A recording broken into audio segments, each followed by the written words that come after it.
My name is Gareth Edwards. I'm the director of Monsters, my debut feature film, but my background for a long time was computer graphics.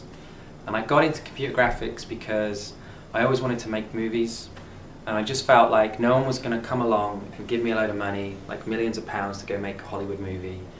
But it looked like computers could be the solution. If you learned how to use the software, then you could make a Hollywood-looking film, like from your bedroom sort of thing. And so I got into that, and so I ended up doing a lot of TV shows, documentaries, and doing space computer graphics and ancient civilizations and things. And then I used the visual effects to bribe producers to let me to direct TV shows, because I would offer to do the computer graphics really cheaply if they would let me direct something. And I directed quite a couple of things, but ultimately I felt a bit frustrated because on a TV budget, when you are trying to do something big, you know, on a Hollywood level, you kind of need you haven't got the advantages of low budget, no money, or the advantages of stupid money. You're kind of in the middle. And so I got very frustrated, and out of that I decided to try and do a short film that was just me and an actor and a camera, to see if this would be the solution. And I had such a good time doing that, and I was very proud of the little thing we did, and it ended up winning a competition that I showed this to the production company with my idea of doing a monster movie, and they kind of went, oh well, you made that for nothing in 2 days and you want to do this, which is a commercial idea, like, okay, we're gonna, there's so little at stake here, we can't, you know, it's worth the risk.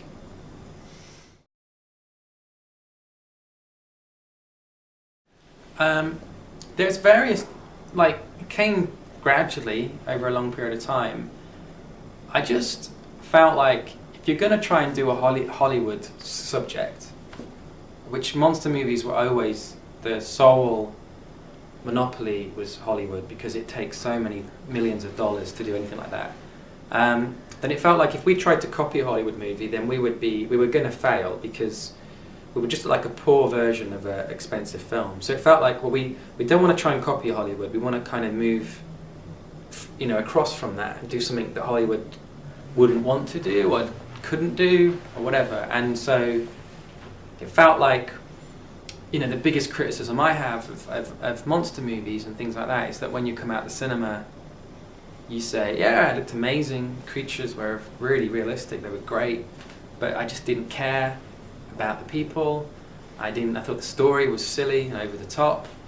So it felt like if I was going to get a chance to do a monster movie, I wanted to kind of address that, and if anything, go the opposite way. So it was like, let's make the characters really, you care about them, story very grounded and realistic, and if, you know, hopefully you know, my background's computer graphics, so hopefully that will be okay, you know. And so, my initial idea was things like to do a thing shot on video and stick things in the background, and then Cloverfield came out, so I couldn't do that, so I had to think of something on. And the logical thing is, if you think Cloverfield is like September 11th, the thing moved on from September 11th would be Afghanistan. So it was like, how about a war with monsters set somewhere in the world, and it's part of, people still live there, it's part of their everyday life, and for most of the Western society it's on the news, but we don't really have to deal with it. And so the idea being that then it became a road movie through that land, and the producers kind of wanted a male-female couple, so it became this kind of strange love story that was set in this world with monsters. And it's kind of I find it a very difficult film, as you can see, to explain to people. It's various different things. I think the experience of watching it has more in common with, I don't know, I mean, these are great films, our film's not as good as these, but it's more in common with The African Queen or Lost in Translation, or these sort of relationship, or even like The Motorcycle Diaries, or these sort of journey films where there's two people in a foreign land. They were very much the sort of influence for this. Just happens to be that the foreign land they're in is after an alien, you know, infestation kind of thing.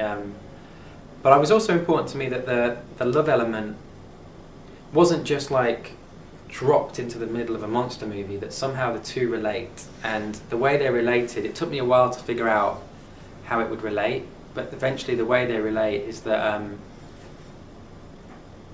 it's like the creatures in our film, they migrate every year. They migrate through this area. No one knows exactly where they're going to hit, and people die and there's destruction. So they're very much like hurricanes. But what they're doing is they migrate like salmon go upriver. They're trying to reproduce. They're trying to find a mate. So it's like what our characters are doing is they're going on a journey. They're both ultimately all they're trying to do is connect to a member of the opposite sex, like find their life mate sort of thing. And so their journey is quite similar to the creatures in a weird way, and it all sort of ties up without ruining it. It kind of all, I felt like it was important that it somehow it connected together at the end.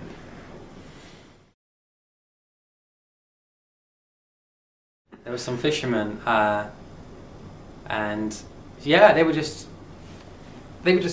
getting something out of the sea into their boat, and I was watching it on the beach, and I just thought, okay, let's imagine that they're trying to get a sea creature, you know, a sea creature in from the ocean, and so I'm imagining how hard it will be to cut around them and stuff like this.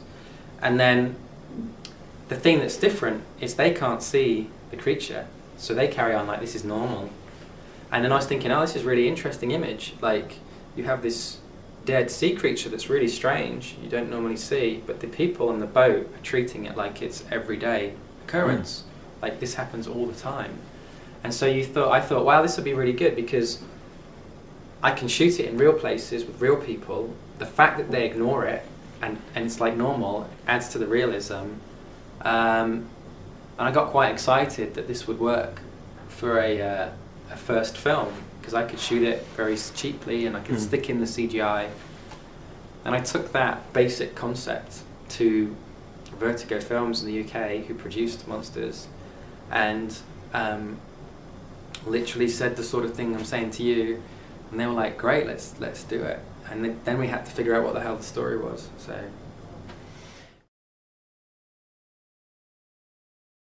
yeah, I mean, it was very guerrilla filmmaking. It was very we had a team of about, in the crew there was about I don't know, 1, 2, 3, there's about 4 or 5 of us, you know, and there was the 2 actors, and depending on which day we'd have more people, but predominantly most of it was done with just a handful in the back of a van, and we would drive around and we would look for crazy weird locations or something strange in the road, or we'd just drive and see what we'd see, or we'd have a plan. We'd be always planning to go somewhere, but pretty often on the way somewhere we would see something more interesting and we'd jump out. And so you could never rest in the van, because you always had to keep an eye out, because suddenly you'd see, like, I remember one time there was something burning, this massive smoke in, like, looked like a massive forest fire, and I was like, oh brilliant, let's go there. And we were trying to find it, and we could not find it. We could see all the smoke in the air, but we're driving the van around and we couldn't figure out where this fire was from. And like, we'd get to one place and then we couldn't get any closer, and we kept doing this. And after like an hour, we gave up. But it was like, it was one of those things where if we'd found that fire, I would have shot it. We would have invented part of the story that involved a crashed something or a fire of some kind, and it would have been in the movie, and everyone would have said, God, you were so lucky that you found that fire, you know what I mean? But we didn't find it, so it's not in the film, so we were unlucky that time. But there were so many examples of when we did get lucky, like we're driving along and we're going somewhere else and just see that there's been a flood, and the flood has picked up the freeway and dumped it down the valley about 100, 200 meters. So there's like road to nowhere that just breaks off into nothing. And we have no plan, but it's like, that looks amazing, quick, get out. So we get out and we jump down there and we start inventing a scene, we film it, and then at the end it's like, when we get back to England, it's like, oh my God, how does that fit into the film? So we try and find a place for it, and in the end, the way it did fit in is we had to totally reinvent the dialogue that the characters say as they walk along but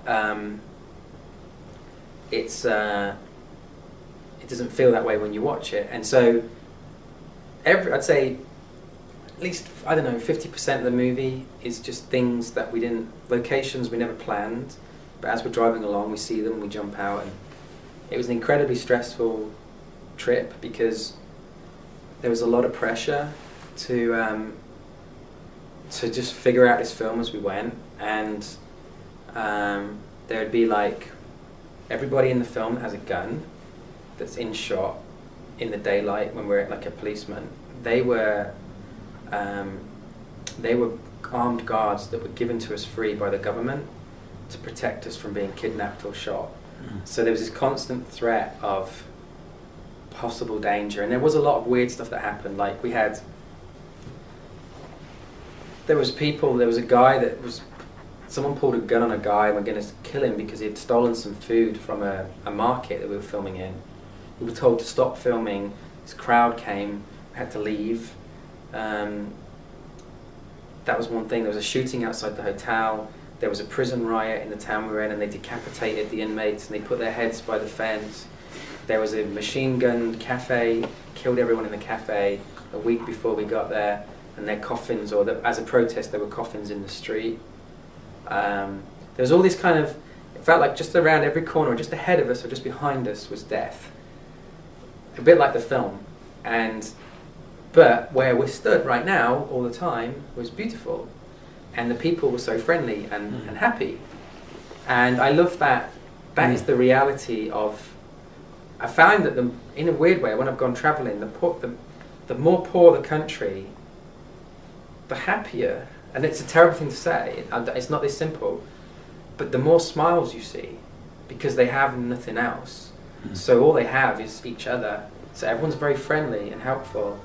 And it's like, I was thinking about this film a lot when I was in Cambodia on holiday, and I've never been to a country with so many smiling faces. Everyone's so welcoming, you know, and people who have nothing give you food and things like this, and it's really interesting to be a rich Westerner, go to these places where these people have nothing, and yet they seem to be happier and friendlier than when I'm in London. Strangers that I meet, it's kind of. Yeah. So Scoot and Whitney, I met Scoot through watching a film called In Search of a Midnight Kiss, which was also distributed by Vertigo, who made Monsters. And he came across as a really great actor, and I really liked him in that. And I was really interested in having a genuine couple in our film, because the chemistry is so important in the journey that they go on. So I kind of really wanted a couple, and his girlfriend happened to be an actress called Whitney Abel, and she's stunning to look at. And initially I didn't want to have someone that good looking, because I felt like that's a Hollywood movie, but then I went and met them, and they're two amazing people, so I felt like I'd be really lucky if they ended up agreeing to be, to do the film. And so it was a massive ask to ask two actors. Well, firstly to ask them to go to Central America and Mexico and do the crazy things that we did that were probably not as safe as they felt at the time, and then to ask them to improvise their way and ad-lib their way through all these scenes and all this sort of stuff. It was a very big ask, and I was very lucky that they agreed to do it. And a lot of the best stuff in the film, like the lines of dialogue and things like this, some of the best ones are all just stuff that they came out with on the spot. It was kind of very free. Everyone was free to do whatever they wanted. Like, they were free to, in any scene, to walk where they wanted, to say what they wanted, to not say anything, to not move. They could just do whatever they wanted to do. And I would challenge them to do something that sometimes it'd be like, oh, well, what do I say? I wanted to say. It'd be like, well, then don't say anything. I'll just film you not saying anything. I'd be like, okay. And so it was all, they had to keep it real, they had to keep it realistic to themselves. And I was just very happy with that, and I'd shoot it, and then whatever they did, I'd try and work it into the film, like use those moments and make it part of the scene, sort of thing. And it ended up working pretty well, I think. I mean, I'm really proud of the performances they give, and the fact that the people around them are not actors as well, and you can't tell. I think it's more of a tribute to them, Scoot and Whitney, than it is a tribute to the non-actors, you know, if you know what I mean. So the musician, the composer for the Monsters is John Hopkins, and he's just amazing. Yeah, I love what he's done, and I've since, when you edit a film, you steal from the best musicians in the world, and you put it down, you edit your scenes with all this great soundtrack, and you think, oh no, we have to lose all this soundtrack, and someone else has to come along and do a rubbish job of imitating these people, and I was really not convinced we were going to be able to find anyone that could do it, you know, justice. And because of this, you know, the certain music we used was this very specific, really beautiful stuff, and basically Lol at Vertigo said, you got me this guy called John Hopkins because he's going to be perfect. And so we did, and we showed John the film, and I was a bit nervous, and there was no monsters in it, hadn't done the effects, he just watched it as a film with these text on, and at the end he was like, I want to do it, this is great. And that's what I wanted. I wanted someone to want to do it. I didn't want to have to talk someone into it. I wanted someone to want to do it, and he did. So I was like, great, let's do it. And it was such a pleasure working with him, because I'm watching his process as well. He's very... He approaches it in a very opposite way to what you'd think how you write music, and which I found really interesting, because it's a bit like the way we approach the film. He doesn't say, this is what I'm doing. He kind of just plays with sounds until it creates an emotion. Well, this is the way I interpreted it. Until it creates this emotional reaction in you. And then he places those emotional reactions in the right place in the film, sort of thing. That's how I got the impression. But it really works well, and I think his score is... I recently listened back to my favourite soundtracks that I'd stolen, and I prefer what John did. I think we're very, very lucky to get John. I think he's incredibly talented, and if he wants to, he could have a career doing film scores, but he's too talented to do just that, I think. He does his own albums, he's a producer for people like Coldplay and stuff, so, and he's young. He's one of those really annoyingly talented people that you want to punch. Yeah. Yeah, the creatures were basically based on the concept that scientists say there might well be aliens on a moon called Europa next to Jupiter. They think there's an ocean ecosystem possibly on this moon, and the satellite imagery suggests it's well possible. So NASA were going to send a probe and collect a sample, or go and have a look, sorry, and in our film they bring a sample back. And so, for me, they're from the bottom of the ocean, so I looked at crabs, octopus, you know, bioluminescence, combining all those things together, because in our film it has to be something scary and something beautiful, and which is kind of a contradiction. And so, I bought every photography book there was on deep sea creatures, and I found you can't stray too far from nature. If you try and create a truly alien thing, it's so alien that it makes no sense. You can't. We have an emotional reaction to animal shapes. You get scared by teeth, you know, you think a certain animal's cute, you want to help it. Every shape creates a different response, and that's what you have to play on to create an emotional response in the audience. So you have to stick to nature, annoyingly. You have to have eyes, because if you have eyes, I can imagine what you're thinking. If I can't see eyes, I don't think you're thinking anything, like vegetables, you know. And so it's kind of like, you need eyes, you need, depending on the shape of the head, is it intelligent, or it's mean, or it's thick, you know, stupid. It's all these things, and so it was a lot of, you think you're being clever when you design a creature, but really all you're doing is reacting to what's inside everybody, which is an emotional reaction to shapes, which weirdly is kind of what photography is and stuff. So it's I didn't really design the creatures, they just kind of presented themselves. It's like, this is what we want to be. It was like, okay, it took a while, it took about 2 months of trial and error to figure out what the hell they should look like and how I was going to do them. I had scheduled 2 weeks, and 2 months later I finally figured it out. So it was a bit scary. but just managed to figure it out in the last minute.